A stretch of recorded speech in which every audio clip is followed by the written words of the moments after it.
I'm Pat Doris. Welcome to The Story. We're going to start off tonight with a story about law and order in Multnomah County.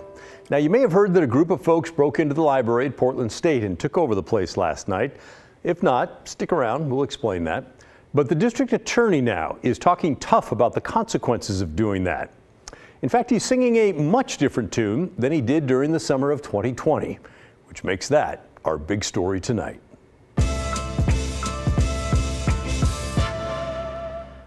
Let's get you caught up on what's happening at PSU. Protesters had gathered over the past few days on the campus, calling for a ceasefire in Gaza, among other things.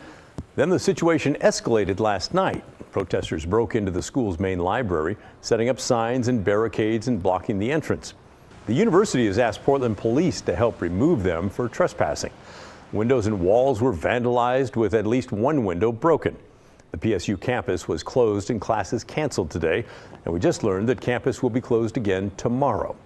So that's the background.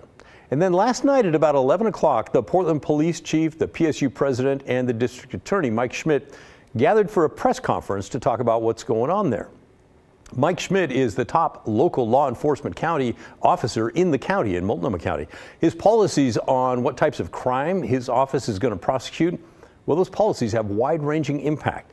He was elected by a landslide back in 2020 after campaigning as a criminal justice reformer, someone who felt that cash bail disproportionately hurt the black community and should be changed, and someone who embraced restorative justice instead of jail time for some crimes. And in the summer of 2020, as nightly riots hammered downtown Portland in the wake of George Floyd's murder, Schmidt made his mark. He announced that protesters arrested for nonviolent crimes would not be prosecuted. This policy acknowledges that the factors that lead to the commission of criminal activity during a protest are incredibly complex. The protesters are angry, yes, deeply frustrated with what they perceive to be structural inequities in our basic social fabrics. And this frustration can escalate to levels that violate the law. Some of those violations are impermissible by any standard, resulting in physical violence, injury, and worse. Others represent the instinctive reactions of people who have been gassed repeatedly, who have been struck with kinetic projectile weapons, and who have seen other protesters arrested in ways that they deeply disapprove of. Okay, so that was August of 2020. As we reported at the time, Schmidt said his office would not prosecute someone charged with interfering with a police officer, disorderly conduct in the second degree, criminal trespass in the first and second degree, and riot, unless it was accompanied by a more serious charge. When District Attorney Mike Schmidt made those statements, roughly 550 people had been arrested during the protests and riots. As a result of that new policy, the charges against about 400 people were dropped, made to go away. Which brings us to the current day. District Attorney Mike Schmidt is now running for re-election. The primary is May 21st. That's just 21 days from now. His challenger is Nathan Vasquez, a veteran prosecutor from Schmidt's own office, who's accused Schmidt of being soft on crime, among other things. And so, you know, maybe we should not be surprised to see a different Mike Schmidt at the microphone than the one we saw 4 years ago. This one now does sound tough on crime. Here's what he had to say about the current set of protesters holed up in the Portland State Library. Like has already been discussed, I was disappointed to learn of the events taking place at PSU tonight. Our educational institutions deserve to be safe spaces and for our students and campuses to be able to function without fear or threats of intimidation or violence. While all of us up here are committed to working to protect freedom of speech, the actions taking place today with the occupation of the library have crossed the line into criminal behavior. I want to thank our law enforcement partners for their response and attention to this matter. They have my full support. I echo the chief's directive to vacate the premises. Let me be clear, we will prosecute the cases. Pending review of evidence, of course, that is able to be collected, provided by law enforcement, I expect that felony charges could be filed depending on what evidence we gather, including burglary and felony criminal mischief, along with other potential misdemeanors. We'll review those cases as we receive them, and my office will be happy to provide updates on charges that we are able to issue. So, a bit of a different tone. What's the real difference between now and 4 years ago? Is it a change of facts? Is what's happening now at PSU nothing like the protests and riots of the summer of 2020? Maybe. Or is it a change of perspective? Did the DA learn that it's not a great idea to tell someone committing a crime that they're not going to be prosecuted? Or maybe is it a change of timing? 4 years ago, he'd just been elected. Now, he's trying to keep that job. Or maybe it's something else. I don't know. What do you think? Let us know what you think about this, will you? The email is thestory@kgw.com or call and leave a voicemail. The number is 503-226-5090. We'll keep you updated on how this PSU library situation is playing out. And you can bet this is all going to come up during the final debate in the race for Multnomah County District Attorney. That debate, my friends, will be held 2 nights from right now on Thursday, right here on KGW TV. We're co-hosting the debate with the Oregonian. It will air live during our time slot, Thursday night at 6:30. I hope you'll tune in. I'll certainly be watching. Everything happening at PSU this week had us down in the KGW vault looking at past demonstrations there in the nearby park blocks. The 54th anniversary of a violent clash in that area will happen in just over a week. Back on May 11th, 1970, police were sent in to forcibly clear peaceful demonstrators at PSU. Hundreds of students had joined a national movement protesting the Vietnam War. And those protests escalated after the Ohio National Guard killed 4 students at Kent State University.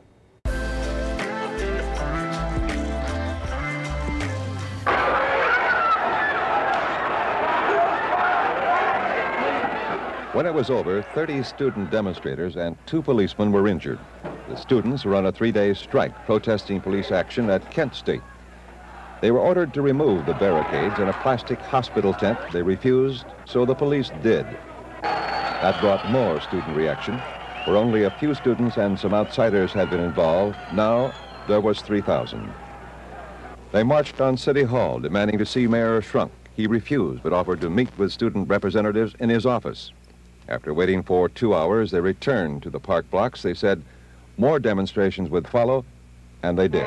We, the students of Portland State University, hereby demand that there be a full investigation by an impartial committee of lawyers and legal authorities of the incident involving police violence towards male and female students and faculty in and around the First Aid tent in the park blocks opposite Smith Memorial Center on Monday, May 11th.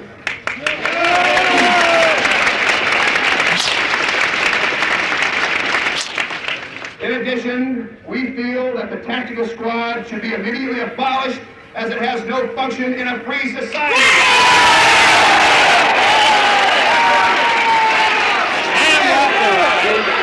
I am authorized to say that we are hopeful of setting up this framework.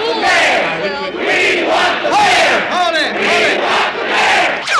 Portland Mayor Schrunk refused to come out and talk with the students, saying a second confrontation would accomplish nothing. A poll of people calling the police station in City Hall indicates that people favored by about 25-1 police action last night. That was not the reaction here. Ivan Smith reporting from City Hall.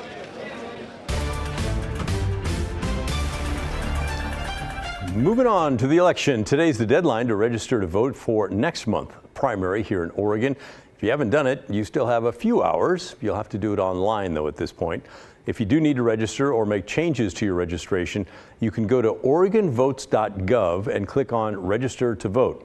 The online portal is open until 11:59 tonight. Don't wait that long.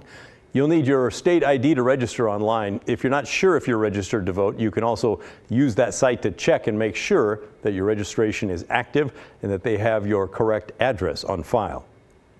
It's important to make sure your address is correct because the ballots are going to be mailed out starting tomorrow, and that's a big deal. Your ballot might be on the lighter side if you have not registered with a political party.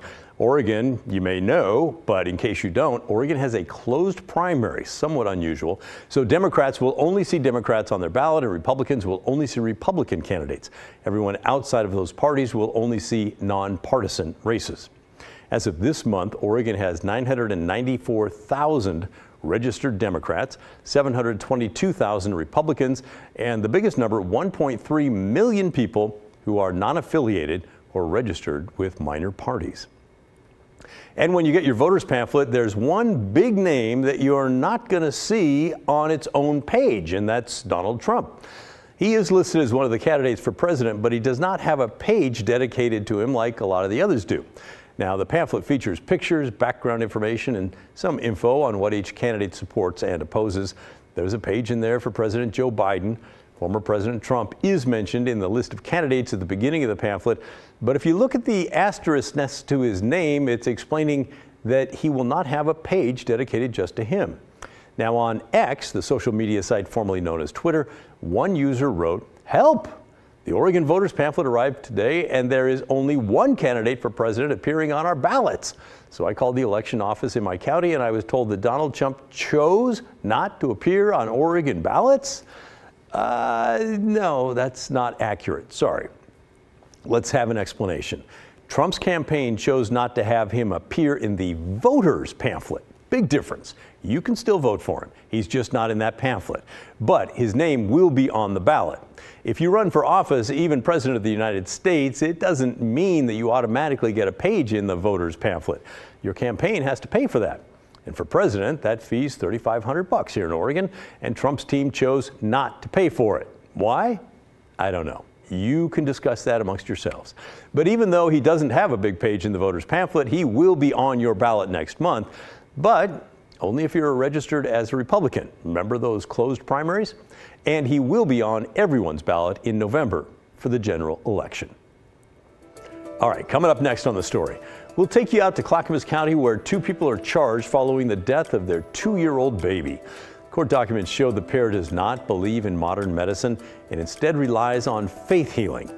It's a sad story that we've seen before. Details after the break.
Now to Oregon City, where a couple is facing felony charges connected to the death of their little baby.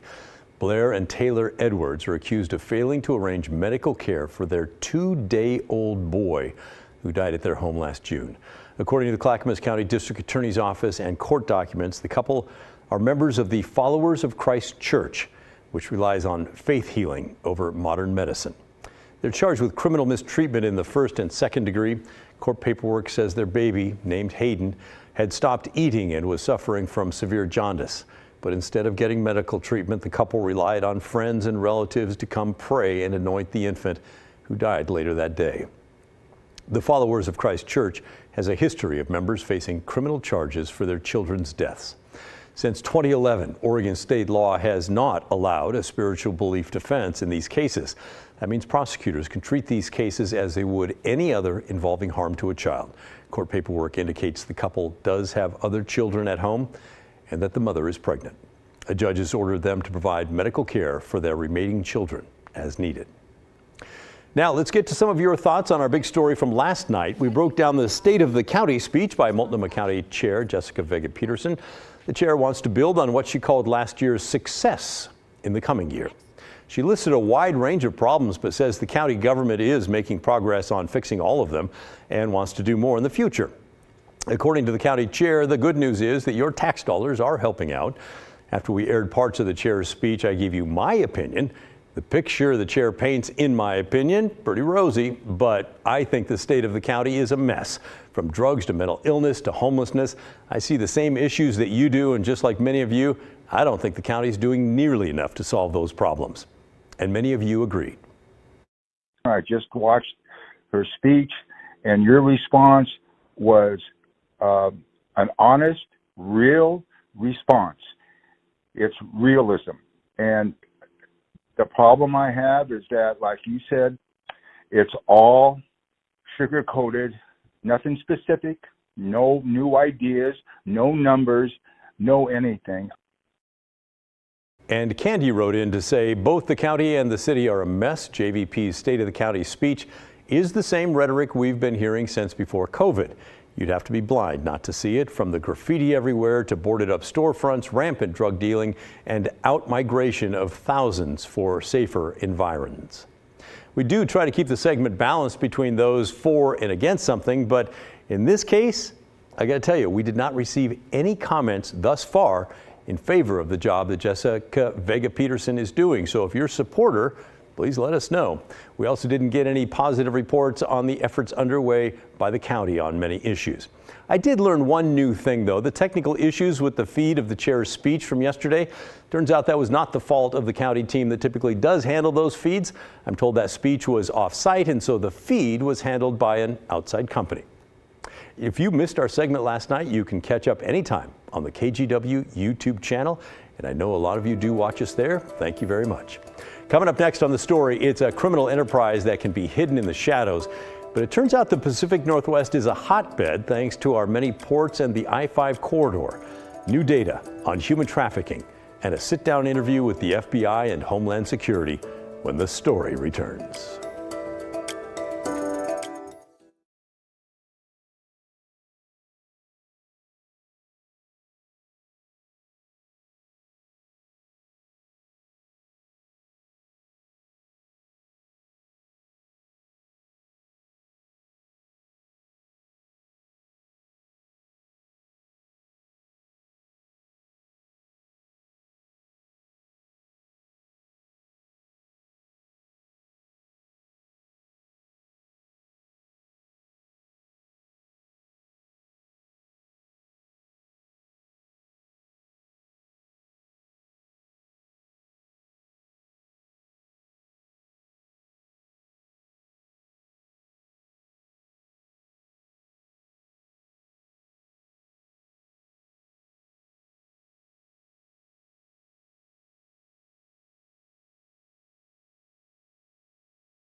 Something you might think is an international problem is actually local, happening right here in the Pacific Northwest. Our region is one of the hotbeds in the U.S. for human trafficking. Joyce Taylor from our sister station in Seattle looked into what's driving that and the work being done to save lives. The problem is big. It is in the shadows a lot of times. Because you have to figure we are dealing with master manipulators and vulnerable people. Jerry Muma of Olympia runs a nonprofit dedicated to helping survivors of human trafficking. But at one point, she was a victim herself. I was trafficked at a young age and really struggled through life up until my early 30s. People need to be educated. They need to understand that this is something that could happen to them or their loved ones. Human trafficking is an international criminal enterprise, organized crime where the commodity isn't guns or drugs, it's human beings. Sell the drugs once and they're gone, and you need to go and get more drugs to sell. But with a human being, they are a reusable commodity, and you are able to sell them over and over and over again. And human traffickers are drawn to that human commodity in Washington for two main reasons: the state's unique geography and ease of access to victims. Not only does Seattle have ports, Tacoma has ports, we have a port here in Olympia.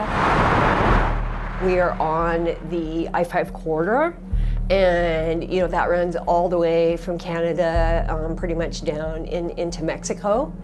And if you look at the National Human Trafficking Hotline data and their heat-seeking map, the entire corridor down the whole West Coast, with a population, high-density population in red, the whole coast is on fire. And over time, it's gotten worse. Federal sex and labor trafficking records show in 2015, Washington State had 194 identified victims. The numbers dipped during the pandemic, but in 2021, the number landed at 337, up more than 70% in the 6-year time frame. Behind the scenes on the internet, in behind closed doors and in luxury apartments here in downtown Seattle, there is a pervasive sex trafficking market that's going on that's victimizing women, children, and men every single day. The feds, tasked with trying to stamp out human trafficking, say victims often don't see a way out.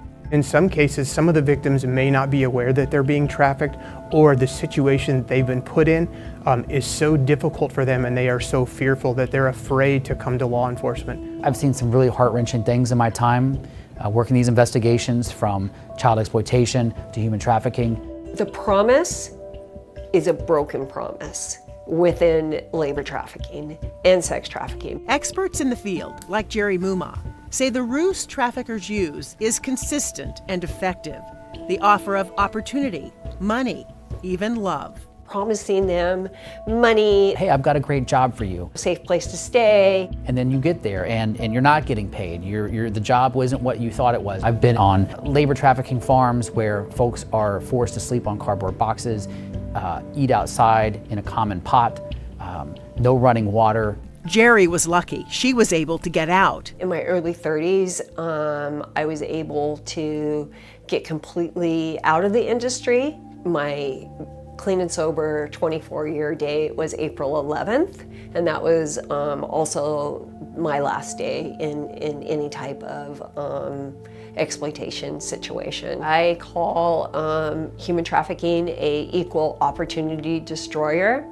There can be anybody. It doesn't matter what your socioeconomic level is. It doesn't matter your race, your ethnicity, age. Jerry says what happened to her can happen to anyone. And to solve it in a hub like Washington State is going to take everyone, even you. I use this really technical term. It's called TYG. Trust your gut. And I mean, if something doesn't feel right, I mean, look into it a little bit more. The general public, if they see something, they need to be calling the National Human Trafficking Hotline. Nobody is in too deep, and I believe that everybody has resilience. There is hope, and there is a future for you. I know she was focused on Washington, but there's a problem in Oregon too. Here's a look at the comparison with Oregon when it comes to confirmed victims of human trafficking between 2015 and 2021. You can see we're not quite as high as Washington, but we're not that far behind. 116 victims in Oregon in 2015, peaking in 2018 at 260, but staying right around 3 in following years, right around there in the following years. And as they mentioned, you can be part of the solution by getting in touch with the National Human Trafficking Hotline. If you see something suspicious, you can call the hotline 24 hours a day, 7 days a week. The number is 1-888-373-7888. Or you can text the word info to 233-733. You can even send them an email. The address is help@humantraffickinghotline.org. Hey, that's the end of our show. Thanks so much for watching. And remember, the story, our collective story, that never ends. The good stuff's coming your way next. I'll see you right back here tomorrow at 6:30.